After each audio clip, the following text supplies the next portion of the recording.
wabarakatuh. Sampurasun.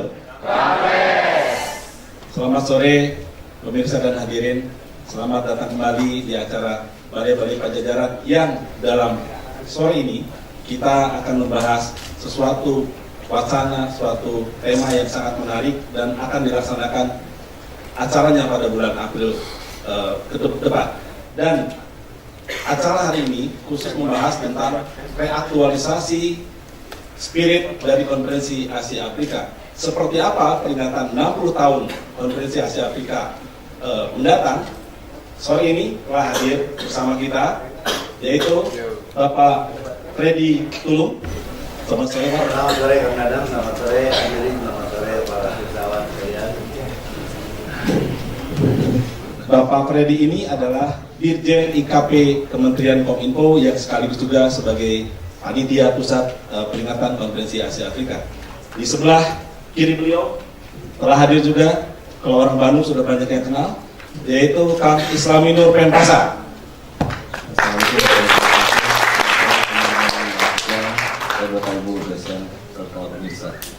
Kang Islaminur ini adalah pemimpin redaksi dari Pikiran Rakyat.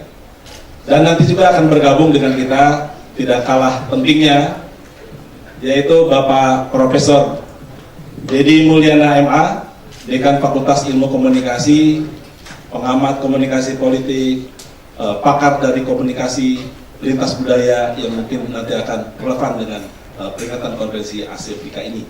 Kemudian juga hadir juga Bapak Kadis Infokom Provinsi Jawa Barat, Bapak Dr. Dudi. Selamat datang Pak Dudi. Kemudian juga ini tokoh muda sebetulnya, ini luar biasa ini, Bapak Yuliandre Darwis, Ketua Ikatan Sarjana Komunikasi Indonesia Pusat. Ibu Mei juga dari Kementerian. Aplaus buat beliau. Baiklah, pemirsa dan hadirin, Konferensi Asia Afrika telah dilaksanakan 60 tahun yang lalu. Telah menghasilkan dasar sila Bandung, dan di luar itu tentu ada spirit dari peringatan itu yang mudah-mudahan masih aktual pada saat ini dan mungkin akan datang. Oleh karena itu kita akan bahas tentang reaktualisasi spirit dari Konferensi Asia Afrika pada hari ini. Dan untuk pertama kali kita akan minta coba dari Bapak Freddy Tulung. Pak Freddy, ini peringatan ke-60 Pak ya. Kenapa sih Pak harus diperingati? Apa pentingnya dan bagaimana aktualisasinya pada saat ini? Dan sekaligus juga kami minta apa sih sebenarnya tema besar dari konferensi peringatan konferensi pada saat ini? Silakan Pak Freddy. Ya, kalau terima kasih Bung Dadang. Di konteksnya sebenarnya tidak fair kalau kita langsung masuk ke tahun 60-nya. Kenapa nggak kita bahas juga, kita lihat bagaimana kenapa Konferensi Asia Afrika pada tahun 1955 ini kemudian kita adakan sebagai inisiatif Indonesia sebagai negara yang pada waktu itu relatif baru merdeka. Konteksnya pada waktu itu bahwa kolonialisasi dalam bentuk penjajahan pada waktu itu masih sangat intens dilakukan oleh negara-negara yang pada waktu itu menjadi negara-negara superpower. Nah, jangan dilupakan juga konflik antar kelompok di dalam masyarakat yang belum atau baru merdeka pada tahun-tahun itu juga masih cukup menonjol tajam, sehingga dengan mudah kita sama-sama dulu mengenal pelajaran di SD ada kata divide et impera misalnya ya, bagaimana dengan mudahnya bangsa-bangsa baru merdeka ini dipecah belah oleh para negara penjajah kolonial dalam rangka mempertahankan masa penjajahan mereka. Nah, sekalipun kita menyadari bahwa PBB pada waktu itu juga sudah hadir tetapi belum sanggup untuk memecahkan masalah tersebut secara baik dan secara komprehensif. Nah, dengan gambaran seperti itu, Indonesia pada waktu itu bersama-sama beberapa negara lain, antara lain Myanmar, India, Pakistan, Sri Lanka, saling mendukung untuk kemudian menyelenggarakan satu konferensi Asia Afrika yang mencoba mempersatukan kekuatan negara-negara yang relatif baru merdeka ini untuk menghadapi negara-negara yang relatif sudah established, terutama negara-negara yang pada waktu itu masuk kategori negara imperialis. Nah, apa yang dibahas pada tahun 55 yang kemudian nanti kita tarik menjadi reaktualisasinya terhadap masa kini.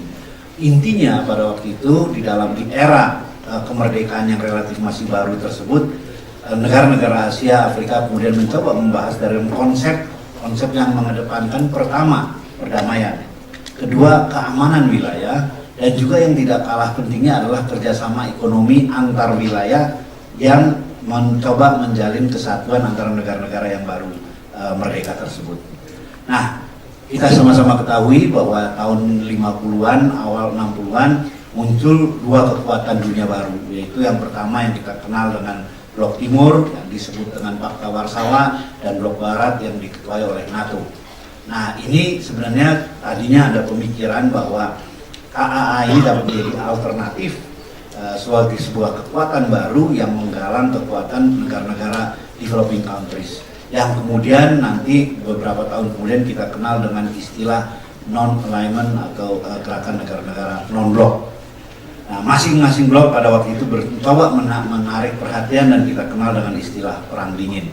Nah, sekarang mari kita lihat di dalam konteks aktualisasinya pada masa kini. Apakah terjadi perubahan? Jawabnya ya dan tidak. Berubah di dalam konteks bentuk imperialismenya barangkali berubah, tidak di dalam penguasaan fisik dalam bentuk keamanan, superpower dan lain sebagainya, tetapi pengaruh kekuatan superpower dalam artian keekonomian, dalam artian pengaruh sosial budaya dan lain sebagainya, kita lihat masih sampai saat ini terasa. Kemiskinan masih menjadi gejala dunia yang cukup mengedepan. Nah, oleh karena itu barangkali kalau berbicara apakah masih relevan memperingati semangat konferensi Asia Afrika, dia menjadi suatu hal yang sangat relevan karena kemudian mencoba menerapkan nilai-nilai yang kemudian dikenal dengan istilah Dasar-Sila Bandung, dilahirkan justru di kota ini. Oleh karena itu kita bersama-sama ingin kembali mencoba melihat bagaimana relevansi Dasar-Sila Bandung yang mencerminkan komitmen dalam bertoleransi, hidup damai satu dengan yang lain di dalam negara-negara yang relatif bertetangga dan hidup rukun sesamanya. Ini saya kira spirit dasar. Ya, waktu itu banyak negara yang hadir ya Pak Freddy, tentu dengan orientasi masalah politik lebih kental pada saat itu. Sekarang tadi Pak Freddy mengatakan nuansa yang lain ya, misalnya ekonomi dan segala macamnya itu menjadi titik penting yang lainnya sekarang. Tapi pada saat kita mengundang kepada negara-negara yang katakanlah negara-negara sekarang lebih pada developing countries atau mungkin juga ada negara-negara lain, pada saat mereka diundang oleh panitia, oleh kita untuk mengikuti kembali peringatan konferensi Asia Afrika ini, bagaimana reaksi atau tanggapan dari negara-negara yang bersangkutan? Ya, kalau boleh flashback sedikit, pada tahun 1955 konferensi Asia Afrika diadakan antara tanggal 18 sampai 24 April tahun 1955 bertempat di Gedung Merdeka Asia Afrika. Nah, pada waktu itu hanya diikuti oleh 29 negara yang mewakili, pada waktu itu ya, itu sudah mewakili mayoritas penduduk dunia. Cukup banyak negara-negara untuk kategori ini, dan inti tujuannya pada waktu itu mempromosikan kerjasama ekonomi dan kebudayaan Asia Afrika, dan yang tidak kalah pentingnya melawan kolonialisme negara-negara imperialis yang pada waktu itu masih hadir. Nah, kalau ditanya di dalam konteks itu, maka saya ingin sekali lagi mengedepankan apa yang dihasilkan. Yang utama adalah Dasar-Sila Bandung, pernyataan mengenai dukungan bagi kerjasama dunia. Ini yang paling penting yang ingin kita kedepankan, dan ini kemudian kembali perjalanan sejarah menjadi inspirasi bagi terbentuknya gerakan non-blok tahun 1961. Jadi bayangkan kekuatan ini kemudian menggulir. Nah, apa sih yang kemudian kita sama-sama perjuangkan dan bagaimana relevansinya, sekaligus menjawab pertanyaan Bung Dadang. Maka semangat Bandung yang pada waktu itu kita kedepankan adalah antara lain yang kita sebut dengan non-aligned, autonomous and independent, cooperation not protection, kemudian self-determination, peaceful coexistence, and high regards to culture. Jadi konteks kerjasama lebih mendekatkan pada pendekatan budaya, egalitarian, dan sustainable. Ini antara lain beberapa nilai-nilai dasar yang akan kita sepakati. Nah, jangan lupa sebelum peringatan tahun yang ke-60, kita pernah memperingati kira-kira 10 tahun yang lalu, tahun 2005. Yang ke-50. Ya, yang ke-50, dan pada waktu itu dihasilkan suatu kelembagaan dari yang namanya KAA ini, dikenal dengan sebuah lembaga yang disebut dengan New Asian African Strategic Partnership, NAASP pada tahun 2005. Dikandung maksud pada waktu itu agar supaya konferensi Asia Afrika ini tidak hanya kemudian menghasilkan sesuatu yang sifatnya filosofis saja, tapi ada dalam bentuk kelembagaan sehingga dia bisa menjadi action yang konkret. Nah, ini kemudian diwadahi di dalam New Asian African Strategic Partnership yang dibentuk pada tahun 2005 yang lalu. Nah, sekarang konteksnya dalam perjalanan 60 tahun konferensi Asia Afrika, apa yang sudah dilakukan? Barangkali sedikit flashback saja, Bung Dadang. Yang pertama, banyak yang sebenarnya sudah dihasilkan.